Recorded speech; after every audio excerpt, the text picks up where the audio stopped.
ಇಂಥದ್ದವರು ಹೇಳಿದರು. ಸರಿ, ನಾವು ಇಲ್ಲಿ ಆದ್ಯತೆಯ ಮೇರೆಗೆ ಬೇರೆಯವರಿಗೆ ಕೊಡಬೇಕು, ಆದರೆ ದಕ್ಷಿಣ ಕನ್ನಡ ಜಿಲ್ಲೆಯವರಿಗೆ ಹೆಚ್ಚು ಆದ್ಯತೆಯ ಮೇರೆಗೆ ಕೊಡ್ಬೋದಲ್ಲ? ಈ ಬಗ್ಗೆ ಸಂಘಟನೆ ಏನಾದರೂ ನಮ್ಮ ಪಾಲಿಕೆಗೆ ಅವಕಾಶಕ್ಕೆ ಕೇಳ್ತದೆ? ಯಾಕೆಂದರೆ ಈಗ ನೋಡಿ, ನೀವು ಹೇಳಿದಾಗೆ 600-700 ಮಂದಿ ಇದ್ದಾರೆ, ಅದರಲ್ಲಿ ಒಂದು 100-200 ಮಂದಿ ಹೊರಗಿನವರು ಸಹ ಇರ್ಬೋದು. ಆದರೆ ಆ ಒಂದು ಅವಕಾಶ ನಮ್ಮ ಜಿಲ್ಲೆಯವರಿಗೆ ತಾವು ಹೇಳಿದಾಗೆ ಬಡವರ್ಗಕ್ಕೆ ಸಿಕ್ಕಿದರೆ ನಮಗೂ ಅನುಕೂಲ ಅಲ್ವಾ? ಆ ರೀತಿ ಏನಾದರೂ ಚಿಂತನೆಗಳು ಕರ್ನಾಟಕ ಸರ್ಕಾರದಲ್ಲಿ ಆಗ್ಬೋದಾ? ಯಾಕೆಂದರೆ ಕರ್ನಾಟಕದಲ್ಲಿ ಒಂದೇ ಕಾನೂನು ಬರ್ತದೆ, ಯಾಕೆಂದರೆ ನಾವು ಅಲ್ಲಿ ಭೇದ ಭಾವ ಮಾಡುವಾಗಿಲ್ಲ. ಹಾಗಾಗಿ ತಮ್ಮ ಅಭಿಪ್ರಾಯ ನೋಡಿ, ಕಾಮತ್ ಅವರ ಆ ಮಾತಿಗೆ ನನ್ನ ಸಹಮತ ಇದೆ. ನಮ್ಮ ಸ್ಥಳೀಯರಿಗೆ ಉದ್ಯೋಗ ಅವಕಾಶಗಳು ಜಾಸ್ತಿ ಸಿಗಬೇಕು ಆದ್ಯತೆ ಇದೆ. ಆದರೆ ಬೀದಿ ವ್ಯಾಪಾರದ ಈ ಕಾನೂನು ಅಡಿಯಲ್ಲಿ ಅರ್ಜಿ ಹಾಕೊಂಡು ನನಗೊಂದು ವ್ಯಾಪಾರ ಮಾಡಲಿಕ್ಕೆ ಐಡಿ ಕೊಡಿ ಅಂತ ಕೇಳಲಿಕ್ಕೆ ಆಗೋದಿಲ್ಲ. ಇಲ್ಲಿ ಅರ್ಜಿ ಹಾಕುವಂಥ ಅವಕಾಶಗಳೇ ಇಲ್ಲ. ಇಲ್ಲಿ ಪಟ್ಟಣ ವ್ಯಾಪಾರ ಸಮಿತಿ ಯಾರು ಬೀದಿ ಬದಿಯಲ್ಲಿ ವ್ಯಾಪಾರ ಮಾಡ್ತಾ ಇದ್ದಾರೆ ಅವರನ್ನು ಹೋಗಿ ಸಮೀಕ್ಷೆ ಮಾಡಿ ಅವರಿಗೆ ಎಲಿಜಿಬಲ್ ಇದ್ದರೆ ಅವರ ದಾಖಲೆಗಳನ್ನು ಪರಿಶೀಲನೆ ಮಾಡಿ ಎಲಿಜಿಬಲ್ ಇದ್ದರೆ ಅವರಿಗೆ ಐ ಡಿ ಕಾರ್ಡನ್ನು ಕೊಡುವಂಥದ್ದು. ಐ ಡಿ ಕಾರ್ಡಲ್ಲಿ ಬರ್ತಿದೆ ಬದಲಾವಣೆಗೆ ಒಳಪಟ್ಟಿದೆ ಅಂತ. ಯಾವಾಗ ಬೇಕಾದವರನ್ನು ಸ್ಥಳಾಂತರ ಮಾಡಲಿಕ್ಕೆ ಅವಕಾಶ ಇದೆ. ಅಂದರೆ ಝೋನ್ ಒಳಗಡೆ ಎಲ್ಲಿ ವ್ಯಾಪಾರ ಮಾಡ್ತಾರೆ ಅಲ್ಲಿ ಅವರಿಗೆ ಐ ಡಿ ಕಾರ್ಡ್ ಕೊಡುವಂಥದ್ದು. ಮತ್ತು ಆ ವಾರ್ಡ್ನಲ್ಲಿ ಅಲ್ಲಿ ಜನ ಇರತಕ್ಕಂಥ ಪ್ರದೇಶದಲ್ಲಿ ಒಂದು ಜಾಗವನ್ನು ಗುರುತು ಮಾಡಿ ಅವರಿಗೆ ವಲಯಕ್ಕೆ ಅವರನ್ನು ಶಿಫ್ಟ್ ಮಾಡಲಿಕ್ಕೆ ಅವಕಾಶ ಇದೆ. ಆದರೆ ಇಲ್ಲಿ ಸ್ಥಳೀಯರು ವ್ಯಾಪಾರವನ್ನು ಆರಂಭ ಮಾಡಬೇಕು.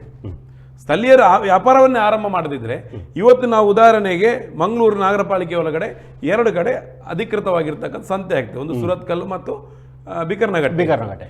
ಈ ಸಂತೆಯಲ್ಲಿ 99% ಜನ ಹೊರಗಡೆ ಜಿಲ್ಲೆಯಿಂದ ತರಕಾರಿಗಳ ಲಾರಿಯಿಂದ ಟೆಂಪೋದಲ್ಲಿ ತಂದು ಮಾರಾಟ ಮಾಡಿ ಹೋಗಂತವ್ರು ಮಧ್ಯವರ್ತಿಗಳ ನೇರವಾಗಿ ಮಾಡ್ತಾರೆ. ಅವರು ಏನು ಮಾಡ್ತಾರೆ, ಅಲ್ಲಿ ಎಷ್ಟು ಕಂದಾಯ ಕೇಳ್ತಾರೆ, ರೆವಿನ್ಯೂ ಎಷ್ಟು ಕೇಳ್ತಾರೆ ಅಷ್ಟನ್ನು ಕಟ್ಟಿ ಹೋಗ್ತಾ ಇದ್ದಾರೆ. ಅಲ್ಲಿ ಆ ಸಂದರ್ಭದಲ್ಲಿ ನಗರ ಪಾಲಿಕೆಗೆ ಇರ್ಬೋದು, ಅಲ್ಲಿನ ಕಾಂಟ್ರಾಕ್ಟ್ ತಗೊಂಡವರು ಇರ್ಬೋದು, ಅಥವಾ ನಗರ ಪಾಲಿಕೆ ಆಡಳಿತವನ್ನು ನಡೆಸ್ತಕ್ಕಂಥವರಿಗೆ ಅಲ್ಲಿ ರೆವಿನ್ಯೂ ಮಾತ್ರ ಮುಖ್ಯ ಆಗ್ತದೆ. ಅಲ್ಲಿ ಬರ್ತಕ್ಕಂಥವನು ಎಲ್ಲಿಂದ ಬರ್ತಾನೆ ಅನ್ನುವಂಥದ್ದಿಲ್ಲ. ಇಲ್ಲಿ ಯಾಕೆ ಇದು ಪ್ರಶ್ನೆ ಬರ್ತಾ ಇದೆ ಅಂತ ಹೇಳಿದ್ರೆ, ಇಲ್ಲಿ ರೆವಿನ್ಯೂ ಬರೋದಿಲ್ಲ. ಇಲ್ಲಿ ಸಹ ರೆವಿನ್ಯೂ ಬರ್ತಾ ಇದ್ರೆ ಇಲ್ಲಿ ಸಹ ಮಾತಾಡೋದಿಲ್ಲ, ಆ ಧ್ವನಿಯೇ ಬರೋದಿಲ್ಲ. ಹಾಗಾಗಿ ಇಲ್ಲಿ ಬೇರೆ ಊರಿನವರು ನಮ್ಮೂರಿನವರು ವ್ಯಾಪಾರವನ್ನು ಆರಂಭ ಮಾಡಬೇಕು. ಎಲ್ಲಿ ನಮಗೆ ಬೀದಿ ಬದಿಯಲ್ಲಿ ನಿಂತು, ಈಗ ನಾನು ಅದನ್ನು ಹೇಳಿದೇನಂತಂದ್ರೆ, ಇವೆಲ್ಲ ಕಡೆ ಕೂಡ ಬೀದಿ ವ್ಯಾಪಾರಿಗಳನ್ನು ತಂದು ಎಲ್ಲ ರಸ್ತೆ ಮೇಲೆ ವ್ಯಾಪಾರ ಮಾಡಲಿಕ್ಕೆ ಕರೆ ಕೊಡ್ತಾ ಇದ್ದೇನೆ ಅಂತ ಆಗ್ತದೆ. ಆದರೆ ಈ ಆಕ್ಟ್ ಅಲ್ಲಿ ಹಾಗೆ ಇದೆ. ಈ ಆಕ್ಟ್ ಅಲ್ಲಿ ಎಲ್ಲಿ ವ್ಯಾಪಾರ ಮಾಡ್ತಾ ಇದ್ದಾರೆ ಅವರನ್ನ ಸರ್ವೆ ಮಾಡಿ ಅವರಿಗೆ ಐ ಡಿ ಕಾರ್ಡ್ ಕೊಡಬೇಕಂತ ಇರುವುದು. ಹಾಗಾಗಿ ನಮ್ಮವರು ವ್ಯಾಪಾರ ಮಾಡ್ತಾ ಇದ್ರೆ ನಮ್ಮವರಿಗೆ ಕೂಡ ಅವಕಾಶ ಸಿಗ್ತದೆ. ಇನ್ನೊಂದು ಇದರಲ್ಲಿ ಗ್ರಾಹಕರ ಹಿತಾಸಕ್ತಿ ಇದೆ. ಗ್ರಾಹಕರ ಹಿತಾಸಕ್ತಿ ಇದೆ ಏನಂತ ಹೇಳಿದ್ರೆ, ಇವತ್ತು ಸಂಡೆ ಬಜಾರಲ್ಲಿ ತರಕಾರಿ ಮಾಡ್ತಕ್ಕಂಥವ್ರು ಜವಾರಿ ತರಕಾರಿ ತರ್ತಾರೆ. ಉತ್ತರ ಕರ್ನಾಟಕದವರು ಇಲ್ಲಿ ಕೆಲಸ ಮಾಡ್ತಕ್ಕಂಥವ್ರು ಇದ್ದಾರೆ, ಅವರು ಬಂದು ಖರೀದಿ ಮಾಡ್ತಾರೆ. ಅವ್ರ ಬಟ್ಟೆ ಖರೀದಿ ಮಾಡ್ಬೋದು, ಜವಾರಿ ತರಕಾರಿ ಖರೀದಿ ಮಾಡ್ಬೋದು. ಇಲ್ಲಿ ಗ್ರಾಹಕರ ಹಿತಾಸಕ್ತಿ ಕೂಡ ಇದೆ ಈ ಬೀದಿ ವ್ಯಾಪಾರದಲ್ಲಿ. ಅದೇ ರೀತಿಯಲ್ಲಿ ಈಗ ಆಹಾರದ ಇದರಲ್ಲಿ ಕೂಡ ನಮ್ಮ ಟ್ರೆಡಿಷನ್ ಇದೆ. ಈ ಕೋರಿ ರೊಟ್ಟಿ ಮಾರುವಂಥವ್ರು ಇದ್ದಾರೆ, ನೀರು ದೋಸೆ ಮಾರುವಂಥವ್ರು ಇದ್ದಾರೆ. ಅದು ಕೂಡ ಇಲ್ಲಿನ ಅದಕ್ಕೆ ಆದಂತ ಗ್ರಾಹಕರು ಇರ್ತಾರೆ.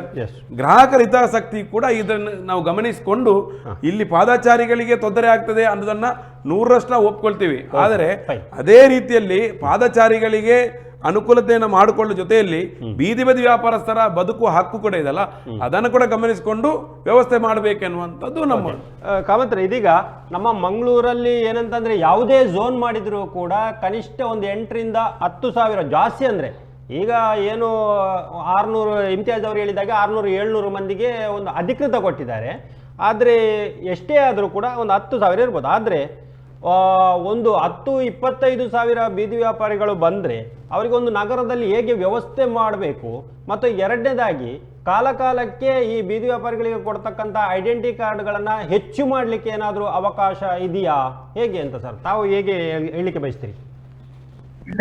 ಈಗ ಮಂಗಳೂರು ಮಹಾನಗರ ಪಾಲಿಕೆ ವ್ಯಾಪ್ತಿಯಲ್ಲಿ 600 ಚಿಲ್ಲರೆ ಆಫೀಸಿಯಲ್ಲಿ ಗುರುತಿಸಿಕೊಂಡವರು ಇರುವಂತದ್ದು. ಹೌದು. ಈಗ ಇಲ್ಲಿ ಏನು ಮಾಡಬೇಕು ಹೇಳಿದ್ರೆ, ಈ ಫಸ್ಟಿಗೆ ಝೋನ್ ಮಾಡಿ ಗುರುತಿಸಿರುವ 8 ರಸ್ತೆಗಳನ್ನು ಸ್ಥಳಗಳಲ್ಲಿ ವ್ಯವಸ್ಥೆ ಮಾಡಿಕೊಂಡು ಅದರಲ್ಲಿ ಇವರು ಸಹಕರಿಸಬೇಕು. ಅದರಲ್ಲಿ ನಮ್ಮ ಊರಿನವರಿಗೆ ಮೊದಲ ಆದ್ಯತೆ ಕೊಡಬೇಕು. ಆ 600 ಚಿಲ್ಲರೆಯಲ್ಲಿ ನಮ್ಮ ಊರಿನವರು ಮಂಗಳೂರು ಮಹಾನಗರ ಪಾಲಿಕೆ ವ್ಯಾಪ್ತಿಗೆ ಇದು ಕೊಡಬೇಕು. ಅದಕ್ಕೆ ಇವರು ಬೀದಿ ಬದಿ ವ್ಯಾಪಾರಿ ಸಂಘದವರು ಒಪ್ಪಬೇಕು. ಓಕೆ. ಒಂದು. ಎರಡನೇದು ಎಂತ ಹೇಳಿದ್ರೆ, ಈಗ ಸೆಂಟ್ರಲ್ ಗೌರ್ಮೆಂಟಿನ ಹೊಸ ಕಾನೂನು ಬಂದಿರುವುದರಿಂದ ಅವರಿಗೆ ಸಾಲ ಸೌಲಭ್ಯ ಸಿಕ್ಕುವುದರಿಂದ ಎಲ್ಲರೂ ಈಗ 2 ಸೌತೆಕಾಯಿ 2 ಬದನೆಕಾಯಿ ಇಟ್ಟುಕೊಂಡು ಅವತ್ತ ಬೀದಿ ಬದಿ ವ್ಯಾಪಾರಿ ಅಂತ ಹೇಳ್ತಾನೆ, ಫೋಟೋಚೆಕ್ ಸಾಲ ಸಿಗ್ತದೆ. ಇಂಥದಕ್ಕೆ ಕಡಿಮೆ ಬೀಳಬೇಕು. ಇದಕ್ಕೆ ಎಲ್ಲದಕ್ಕೂ ಹೇಗೆ ಹೇಳಿದ್ರೆ ಸರಿಯಾದ ಒಂದು ಕಮಿಟಿ ಮಾಡಬೇಕು. ಆ ಕಮಿಟಿಯೊಟ್ಟಿಗೆ ಸ್ಥಳೀಯ ಜನಪ್ರತಿನಿಧಿಗಳು, ಬೀದಿ ಬದಿ ವ್ಯಾಪಾರಿಗಳು ಗುರುತಿಸುವಾಗ ಅವನಿರ್ಲಿ ಇವನಿರ್ಲಿ ಹೇಳುವ ಒಂದು ಇನ್ಫ್ಲುಯೆನ್ಸ್ ತರದೆ ನೈಜ ಬೀದಿ ಬದಿ ವ್ಯಾಪಾರಿಗಳನ್ನು ಇಷ್ಟು ಸಮಯದಿಂದ ವ್ಯಾಪಾರ ಮಾಡಿಕೊಂಡು ಬರುವವರಿಗೆ ನಾವು ವ್ಯವಸ್ಥೆ ಮಾಡಬೇಕು. ಓಕೆ ಸರ್, ಇದೀಗ ತೆರವುಗೊಳಿಸಬೇಕು. ಅಂಗಡಿ ಫುಟ್ಪಾತಿನಲ್ಲಿ ಇಟ್ಟದನ್ನು ತೆರವುಗೊಳಿಸಬೇಕು. ಲಕ್ಷ್ಮೀನಾರಾಯಣ ನಮ್ಮ ಹಂಪನಘಟ್ಟ ಸಿಗ್ನಲ್ನಿಂದ ನೀವು ಆ ಮಾರ್ಕೆಟ್ ರೋಡ್ ಬಂದರೆ ಅಲ್ಲಿ ರಸ್ತೆ ಇಲ್ಲ. ನೀವು ನೋಡಿ, ಐಡಿಯಲ್ ಆಗಿ ನೀವು ಕೆಳಗೆ ಬರ್ತೀರಿ, ಅಲ್ಲಿ ಅದು ಮತ್ತೆ ಬಂದು ನಮ್ಮ ಇದೇ ವಿಚಾರ ನಾನು ಹೇಳುದು ಅಲ್ಲ. ಸರಿ, ತಾವು ಹೇಳಿದ್ರೆ ಅವರನ್ನ ತೆರವುಗೊಳಿಸಬೇಕು ಅಂತ. ಓಕೆ, ಈ ವ್ಯವಸ್ಥೆ ಸರಿಯಾಗಬೇಕಾದ್ರೆ ಬೀದಿ ಬದಿ ವ್ಯಾಪಾರಿಗಳು ಸರಿ ಮಾಡಲಿಕ್ಕೆ ಜನರೊಂದಿಗೆ ಜನಪ್ರತಿನಿಧಿಗಳು ಕೈ ಜೋಡಿಸಿದರೆ ಮಾತ್ರ.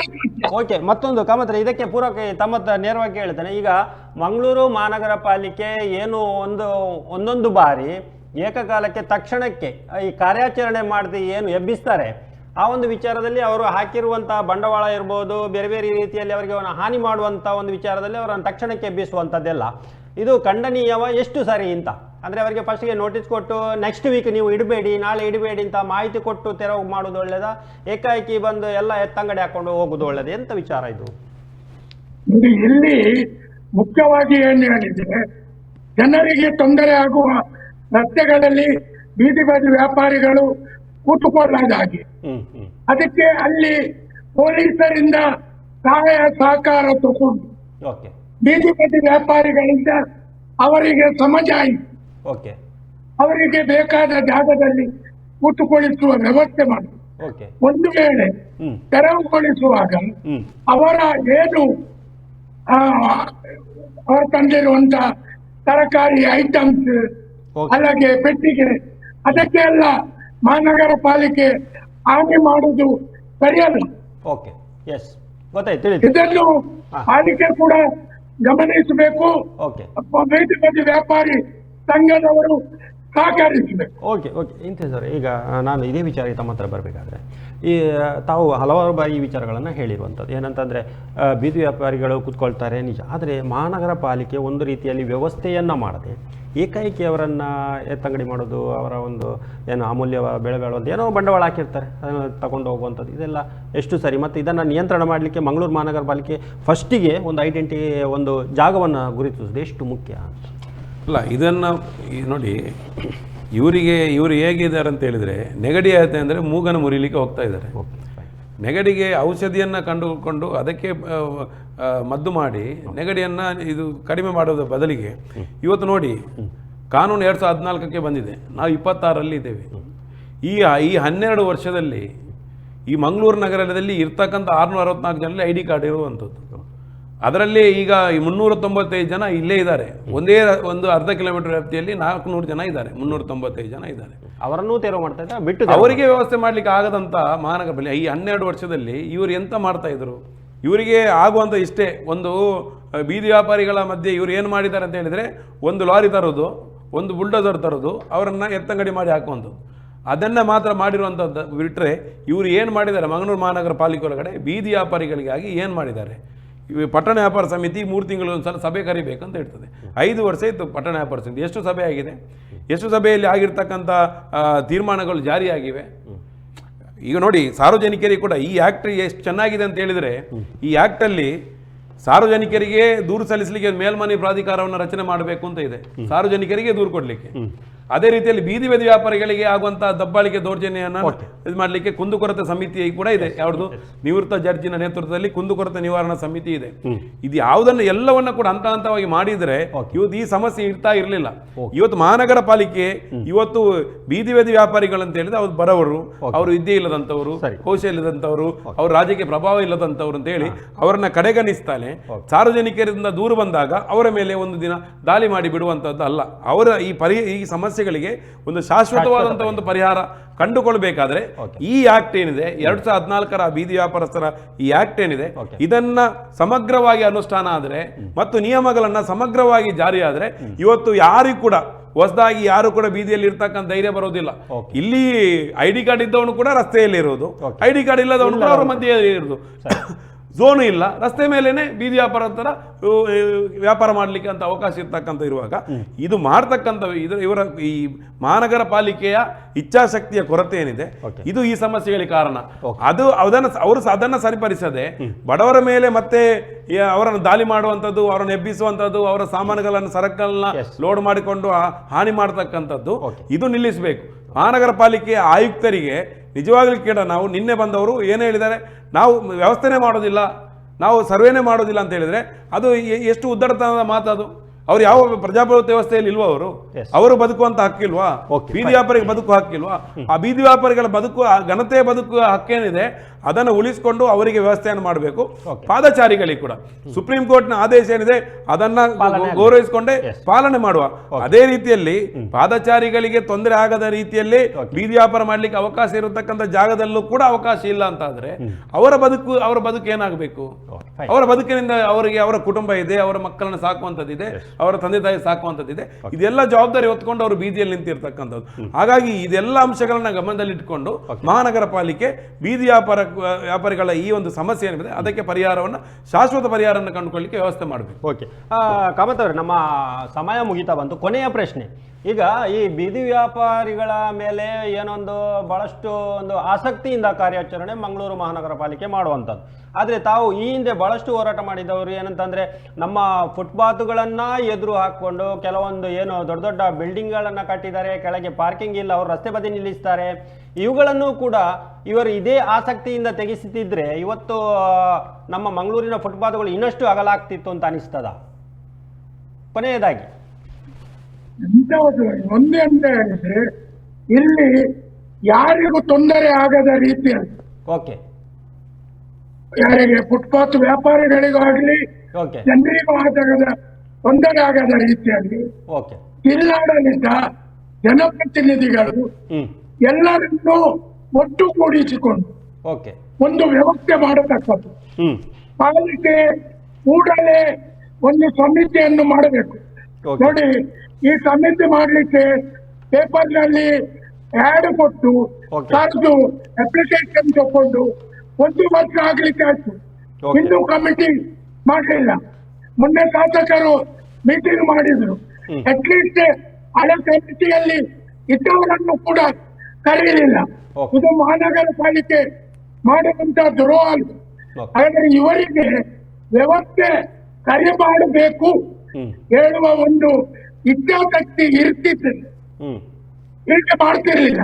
ಇನ್ನಾದ್ರೂ ಎಲ್ಲರನ್ನು ಒಟ್ಟುಗೂಡಿಸಿ ಇದಕ್ಕೆ ಒಂದು ಸಮಾಧಾನ ಮಾಡುವಂಥದ್ದು ಪಾಲಿಕೆಯ ಜಿಲ್ಲಾಡಳಿತದ ಆದ್ಯ ಕರ್ತವ್ಯ ಆಗಬೇಕು.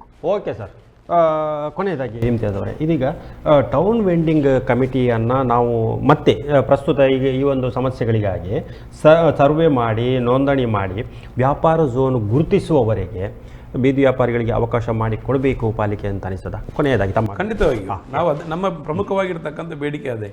ನಮ್ಮ ಈ ಬೀದಿ ವ್ಯಾಪಾರಿಗಳನ್ನ ಫುಟ್ಪಾತಲ್ಲಿ ನಿಂತು ವ್ಯಾಪಾರ ಮಾಡಿಸಿ ಅವರಲ್ಲೇ ಇರಬೇಕು ಅಂತ ನಾವು ಹೇಳೋದಿಲ್ಲ. ಅವರಿಗೆ ಪರ್ಯಾಯ ವ್ಯವಸ್ಥೆ ಆಗುವವರೆಗೆ ಅವರ ಬದುಕಿದೆ, ಅವರಿಗೆ ಪರ್ಯಾಯ ವ್ಯವಸ್ಥೆ ಆಗುವವರೆಗೆ ಅಲ್ಲೇ ವ್ಯಾಪಾರ ಮಾಡಲಿಕ್ಕೆ ಅವಕಾಶವನ್ನು ಮಾಡಿಕೊಡುವಂಥದ್ದು ಮತ್ತು ಕೆಲವು ಸೂಚನೆಗಳನ್ನು ಅವರಿಗೆ ಕೊಡುವಂಥದ್ದು. ಯಾವುದೇ ಕಾರಣಕ್ಕೂ ಕೂಡ ಪಾದಚಾರಿಗಳಿಗೆ ತೊಂದರೆ ಆಗಬಾರ್ದು, ಮತ್ತೆ ವಾಹನದ ಸುಗಮ ಸಂಚಾರಕ್ಕೆ ತೊಂದರೆ ಆಗಬಾರ್ದು, ಸ್ವಚ್ಛತೆಯನ್ನು ಕಾಪಾಡಬೇಕು. ಇದೆಲ್ಲವನ್ನು ಇಟ್ಕೊಂಡು ಮಹಾನಗರ ಪಾಲಿಕೆ ಒಂದು ಸಮಯವನ್ನು ನಿಗದಿಪಡಿಸಲಿ. ಇಷ್ಟು ಒಳಗಡೆ ನಾವು ಬೀದಿ ವ್ಯಾಪಾರಕ್ಕೆ ವಲಯವನ್ನು ಮಾಡ್ತೀವಿ, ಟೌನ್ ವೆಂಡಿಂಗ್ ಕಮಿಟಿ ಮಾಡ್ತೀವಿ, ಮತ್ತೆ ಸರ್ವೆ ಮಾಡಿ ವೆಂಡಿಂಗ್ ಕಮಿಟಿಗಳನ್ನು ರಚನೆ ಮಾಡಿಕೊಂಡು ಎಲ್ಲ ವ್ಯವಸ್ಥೆ ಮಾಡಿ ಒಂದು ಸಮಯಾವಕಾಶ ಮಾಡಿ. ಈಗ ಸಾರ್ವಜನಿಕ ದೂರು ಬಂದಿದೆ ಒಂದೇ ಕಾರಣಕ್ಕೆ ಈಗ ಎಲ್ಲವನ್ನು ಮಾಡಲಿಕ್ಕೆ ಮಹಾನಗರ ಪಾಲಿಕೆ ಆಯುಕ್ತರಿಗೆ ಸಾಧ್ಯ ಉಂಟಾ? ಈಗ ನೀವು ಹೇಳಿದ್ರಿ ಕೆಲವು ಕಡೆಗಳಲ್ಲಿ ಫುಟ್ಪಾತ್ ಇಲ್ಲ, ಕೆಲವು ಕಡೆಗಳಲ್ಲಿ ಪಾರ್ಕಿಂಗ್ ಇಲ್ಲ, ರಸ್ತೆಗಳೇ ಪಾರ್ಕಿಂಗ್ ಆಗಿದೆ. ಅಲ್ಲೆಲ್ಲ ಇವರು ಹೋಗಿ ಈಗ ಸಾರ್ವಜನಿಕರಿಗೆ ದೂರು ಕೊಡ್ತಾರೆ ಅಂತ ಹೇಳಿ ಸೋಷಿಯಲ್ ಮೀಡಿಯಾದಲ್ಲಿ ಬರ್ತಾರೆ ಅಂತ ಹೇಳಿ ತೆರವು ಮಾಡಲಿಕ್ಕೆ ಮಹಾನಗರ ಪಾಲಿಕೆ ಸಾಧ್ಯ ಇದೆ. ಆಗ ಅವರು ಕಾನೂನು ನೋಟಿಸ್ ಕೊಡ್ತಾರೆ, ಅವ್ರಿಗೆ ಕಾನೂನು ಪ್ರಕಾರ ಎಲ್ಲವೂ ಕೂಡ ನಿಧಾನಕ್ಕೆ ಆಗುವಂಥದ್ದು. ಹಾಗಾಗಿ ಈ ಸಮಸ್ಯೆಗಳಿಗೆ 12 ವರ್ಷದಲ್ಲಿ ಆಗದಂಥದ್ದನ್ನು ನೀವು ಒಂದೇ ದಿನದಲ್ಲಿ ಸರಿ ಮಾಡ್ತೀವಿ, ಅವರು ಇರಬಾರ್ದು ಅಂತ ಹೇಳಿದ್ರೆ ಅದು ಸರಿಯಾದ ಕ್ರಮ ಅಲ್ಲ.